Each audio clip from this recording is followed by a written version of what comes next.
Bonjour. Oups, excusez-moi, je vous ai frôlé. Pas de souci. Pas de souci? Ah, les soucis. Je me pose régulièrement des questions quand j'entends fuser cette réplique. Est-ce qu'il ou elle pense vraiment que je me fais du souci pour cela? Ai-je vraiment de l'inquiétude par le simple fait d'avoir frôlé quelqu'un? Suis-je dans un état de préoccupation, de trouble qui m'empêche d'être serein, de pouvoir dormir sur mes deux oreilles? Un souci me touche au plus profond de moi-même. C'est un état d'esprit plus ou moins douloureux qui m'attend lorsque je suis particulièrement inquiet à propos d'une personne ou d'une chose qui m'importe. L'état de notre planète, la santé d'un proche, entre autres exemples. Le souci peut même devenir accablant et plombant.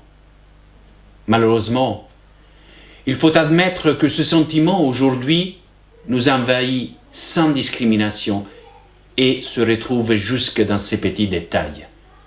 Ce fichu Covid ne laisse pas de place à l'insouciance et ne laisse personne insensible, quel qu'il soit.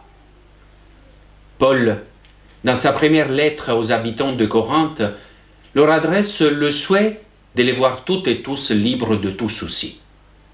Peu importe leur état civil, leur richesse, leur place dans le monde, leur sentiment de tristesse ou de joie. Paul les invite à ne pas se faire de soucis, car ce temps-ci passe. Le monde tel qu'il est voyé est destiné à évoluer. Paul est convaincu d'un changement qui s'est fait de plus en plus proche et qui vient d'ailleurs. Dans cet autre monde, il n'y aura plus de place pour les soucis. Avec Paul, je pense que la situation actuelle est appelée à en devenir. Aujourd'hui, Dieu nous invite à nous occuper nous-mêmes de la destinée de cette vie dans laquelle le souci a son rôle à jouer. Il y a désormais un paquet d'années, à peine plus de 2000 ans, il nous a envoyé son Fils pour que nous apprenions les gestes et les paroles qui permettent l'épanouissement de l'humanité. Il est sûrement fier que nous mettions la main à la pâte, mais il attend sans se fatiguer que nous fassions quelque chose de bon.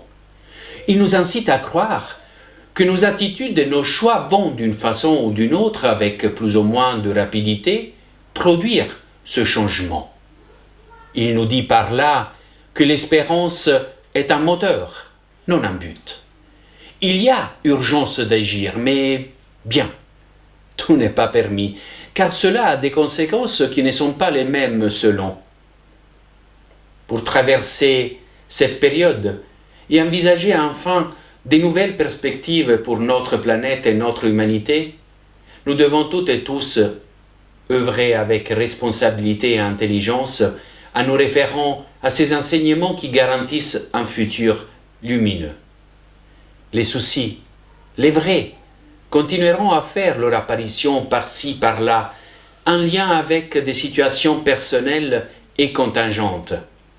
À chaque fois, il est de notre pouvoir de les transformer en quelque chose de dynamisant et stimulant qui nous aide à donner le tour et à évoluer. Prenez soin de vous et des autres, et à tout ou bientôt. Au revoir.